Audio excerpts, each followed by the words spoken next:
नमस्कार, मध्य भारत देख रहे हैं आप। मैं हूं आपके साथ। मध्य प्रदेश के मुख्यमंत्री मोहन यादव ने गांधी सागर अभयारण्य में चीता छोड़ने के अवसर पर एक ऐतिहासिक बयान दिया। मुख्यमंत्री मोहन यादव ने कहा कि आज गांधी सागर में हम चीते छोड़ने जा रहे हैं।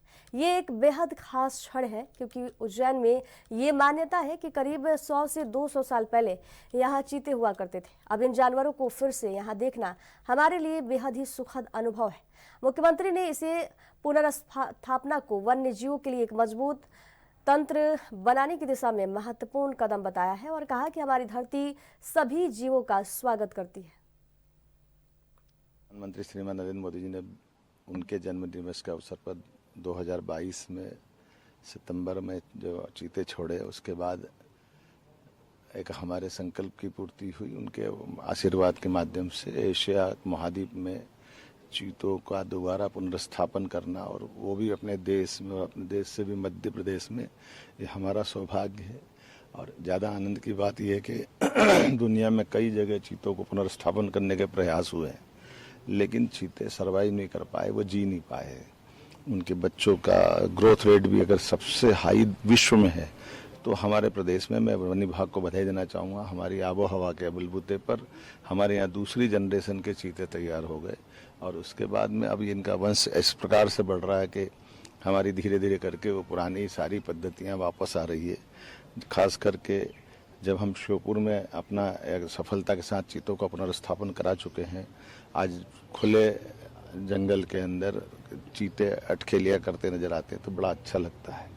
और जैसा हमने कहा था कि चीतों से ये जंगल की शोभा बढ़ी है, आज सब प्रकार की प्रजातियां मध्य प्रदेश के अंदर है। ये हमारा सौभाग्य और उससे आनंद की बात है। मालवा में खास करके गांधी सागर, जहां आज मैं चीता छोड़ने जा रहा हूं, ये भी उज्जैन के अंदर माना यह जाता है कि हजारों उज्जैन संभाग में कई सालों पहले कभी होंगे 100 साल 200 साल पहले चीते, लेकिन अब ये दोबारा से पुनर्स्थापन अपनी आंखों के सामने होना, ये बहुत सुखद क्षण भी है। वन्य प्राणी की दृष्टि से भी, इकोसिस्टम बनाने की दृष्टि से, वन्य प्रेमियों के लिए भी, जैसे जीव प्रेमियों के लिए भी हमारी धरती सबका स्वागत करती है। मैं अपने इस प्रदेश के अंदर दूसरे चीता अभयारण्य के नवजीवन के लिए अपनी शुभकामना देने के लिए मैं स्वयं भी जा रहा हूँ, और उम्मीद करता हूँ कि उसका साक्षी बनने का सुख सब महसूस करेंगे। और छत्तीसगढ़ के मुख्यमंत्री विष्णुदेव साय ने हाल ही में महर्षि दयानंद सरस्वती की 200वीं जयंती और आर्य समाज की स्थापना के 150वें वर्ष के अवसर पर आयोजित महायज्ञ में भाग लिया। इस ऐतिहासिक अवसर पर प्रदेश और देश भर से संत और आर्य समाज के प्रतिनिधि रायपुर पहुंचे हैं। मुख्यमंत्री ने कहा कि यह आयोजन न केवल महर्षि दयानंद सरस्वती की शिक्षाओं को फैलाने का एक महत्वपूर्ण कदम है, बल्कि आर्य समाज के योगदान को भी उजागर करता है। इस कार्यक्रम में गुजरात के राज्यपाल आचार्य देवव्रत भी विशेष रूप से शामिल हुए और आयोजन की अहमियत पर अपनी बात रखी। ये एक धार्मिक और सांस्कृतिक दयानंद सरस्वती जी का 200वीं जयंती के उपलक्ष्य में और आर्य समाज के स्थापना के 150वें साल के उपलक्ष्य में यहाँ पर ये महायज्ञ का आयोजन आर्य समाज छत्तीसगढ़ प्रदेश के द्वारा किया गया है, जिसमें पूरे प्रदेश से और देश से संतगण और आर्य समाज के प्रतिनिधिगण यहाँ पर आए हुए हैं। और इसमें गुजरात के माननीय राज्यपाल देवव्रत आचार्य जी भी आए थे और उनका बहुत ओजस्वी और शिक्षाप्रद मार्गदर्शन हुआ। उन्होंने प्राकृतिक खेती पर जोर दिया और देसी गाय के पालन पर जोर दिया है। आने वाले समय में हम लोग भी इस पर अपने प्रदेश में जोर देंगे, प्राकृतिक खेती पर और देसी गाय के पालन पर, और उनको आमंत्रित भी करेंगे उनका मार्गदर्शन के लिए। सबसे बड़े हिंदू आदिवासी हैं दुर्योधन में कहा जाता है, ऐसे क्या लगता है? देखिए क्या है, हमारे आदिवासी लोग सरना को मानते हैं। सरना मतलब एक पवित्र जगह होता है जहाँ पेड़ों का झुंड होता है, और वहाँ पर देवी देवताओं का प्रतीक स्वरूप पत्थर स्थापित करते हैं और साल में 4-5 पूजा करते हैं। और वहाँ का जो पुजारी होता है उसको हम लोगों के तरफ बैगा, इधर बस्तर साइड में सिरहा, कहीं पाहन ऐसा बोलते हैं। तो जैसे मंदिर में पुजारी होते हैं वैसे वो होते हैं। और वहाँ पर जैसे हम लोग के क्षेत्र में शिव पार्वती का प्रतीक रखा जाता है, जिधर गोंड बाहुल है उधर गौरी गौरा, तो दोनों ही शिव पार्वती हैं। गौरी गौरा भी शिव पार्वती हैं और शिव पार्वती तो शिव पार्वती है ही है। तो इसलिए हम कहते हैं कि आदिवासी सबसे बड़े हिंदू। सर, धर्मांतरण को लेकर के आपने बात कही है कि कुछ विधर्मी, कुछ संस्था जो आदिवासियों को उकसा रहे हैं, बहका रहे हैं, लेकिन आपके द्वारा पहले भी ये बात कही गई थी कि कुछ एजेंसियां हैं एनजीओ के मार्फत नहीं, आज भी कई ऐसी एजेंसियां देश को तोड़ने का काम कर रही हैं, सनातन को कमजोर करने का काम कर रही हैं, और जो आदिवासी हैं उनको बहकाने का प्रयत्न चल रहा है कि आदिवासी हिंदू नहीं है, जो कि सर्वथा। और छत्तीसगढ़ सरकार के व्यापक प्रयासों और नई औद्योगिक नीति की शुरुआत के तहत नया रायपुर अब तेजी से आईटी कंपनियों का नया गंतव्य बनने की ओर अग्रसर है। राज्य सरकार की इस पहल का उद्देश्य सिर्फ निवेश की आकर्षित करना नहीं, बल्कि प्रदेश के युवाओं को बड़े पैमाने पर रोजगार के अवसर प्रदान करना भी है। आधुनिक बुनियादी ढांचे, बेहतर कनेक्टिविटी और उद्योगों के लिए अनुकूल माहौल के चलते नया रायपुर अब देश की बड़ी आईटी कंपनियों की नजरों में है। सरकार का मानना है कि इस दिशा में किए जा रहे प्रयास आने वाले समय में राज्य को टेक्नोलॉजी और इनोवेशन का हब बना सकते हैं। रायपुर में स्क्वायर के सेंटर हेड प्रशांत कुमार सामल कहते हैं कि यहाँ 2000 से ज्यादा रोजगार पैदा होने की संभावना है, क्योंकि राज्य सरकार यहाँ के मुख्यमंत्री का विजन रायपुर को एक उभरती हुई आईटी सिटी में बदलने का है। जिस तरह से एनआरडीए काम कर रहा है और सहयोग दे रहा है, उससे सिर्फ स्क्वायर ही नहीं, दूसरी कंपनियां भी यहां आएंगी और नया रायपुर भविष्य में दूसरे आईटी शहरों की तरह उभरेगा।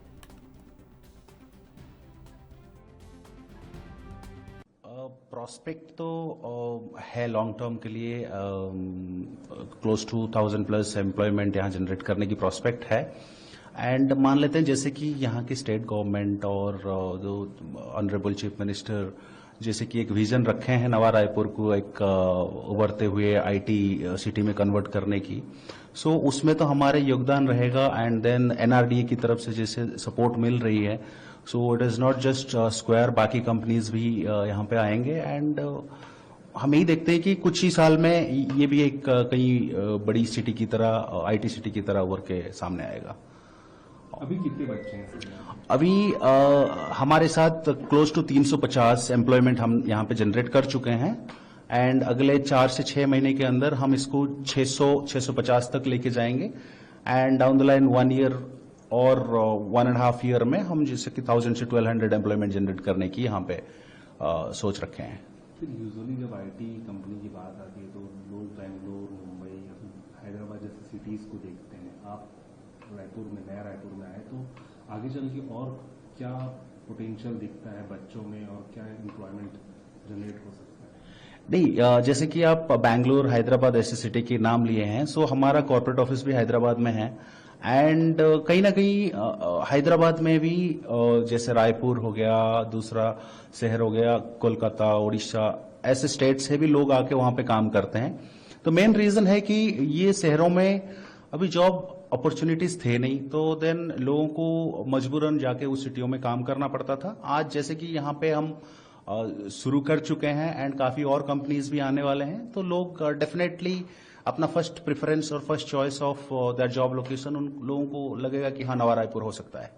अभी बच्चे कहाँ से हैं? अभी यहाँ पे जो हम हायर किए हैं कुल टोटल 350 लोगों में 92% जो एम्प्लॉयज है यहाँ के हमारे रायपुर साइड के, ये छत्तीसगढ़ के हैं और बाकी 8% दूसरे शहरों में जैसे कि तेलंगाना, बिहार, उड़ीसा, मध्य प्रदेश जैसे शहरों में है। और टू बी प्रिसाइज छत्तीसगढ़ के कहाँ से आए हैं, दुर्ग, भिलाई, रायपुर, दंतेवाड़ा, ऐसे आई कैन से दैट कि स्टेट के हर जिलों से लोग यहाँ पे आके ज्वाइन हो रहे हैं। सर और अभी कितना पोटेंशियल है, कितनी जॉब अपॉर्चुनिटी है? तो कम से कम 700-800 जॉब और तो बनेंगे यहाँ पे।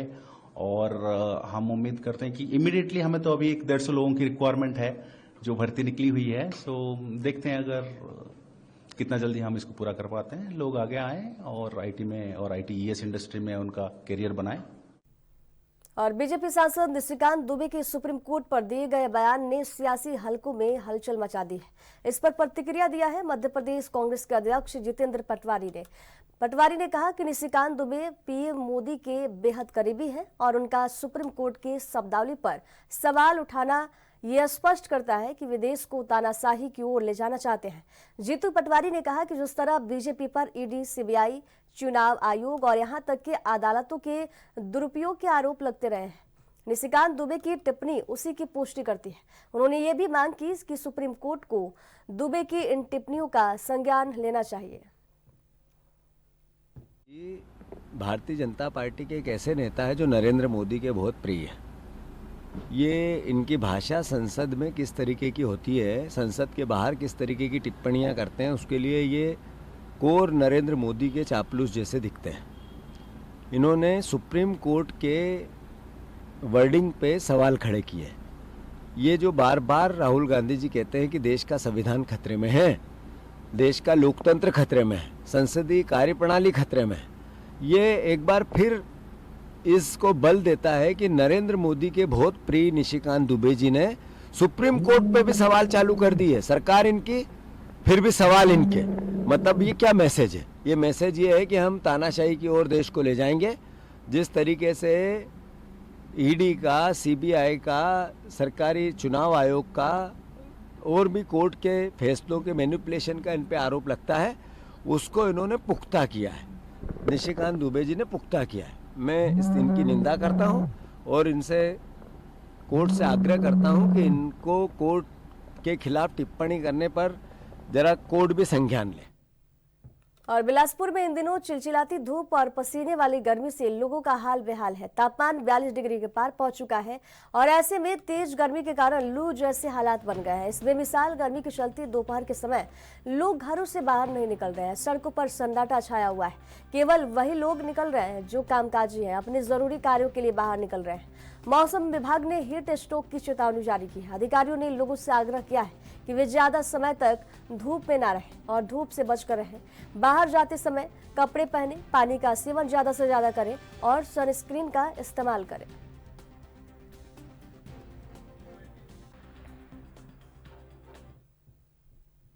और पंजाब के उपराज्यपाल गुलाब चंद कटारिया ने कहा कि मेहर चंद महाजन के नाम पर इस कॉलेज का नाम रखना हम सभी को प्रेरणा देता है। वे ऐसी शख्सियत थे जिन्होंने देशभक्ति, राष्ट्र प्रेम को समझा। अगर आज जम्मू कश्मीर भारत का हिस्सा है तो इसमें महाराजा हरि सिंह के साथ उनका भी बहुत बड़ा योगदान है। उन्होंने बालिका शिक्षा के लिए बहुत काम किया। मैं उनका आभारी हूँ।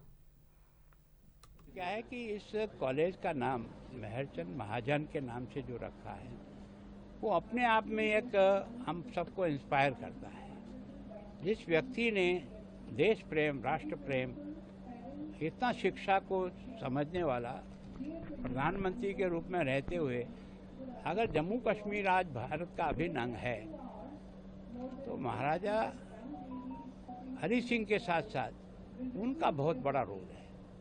और ये डीएवी संस्था के जो लोग हैं उनको धन्यवाद देता हूँ कि उन्होंने ऐसे महापुरुष का, और वो भी बालिका शिक्षा के लिए जो काम किया है। आज 53वां दीक्षांत समारोह हो रहा है। अब तक यहाँ से निकली हुई हजारों बच्चियाँ देश और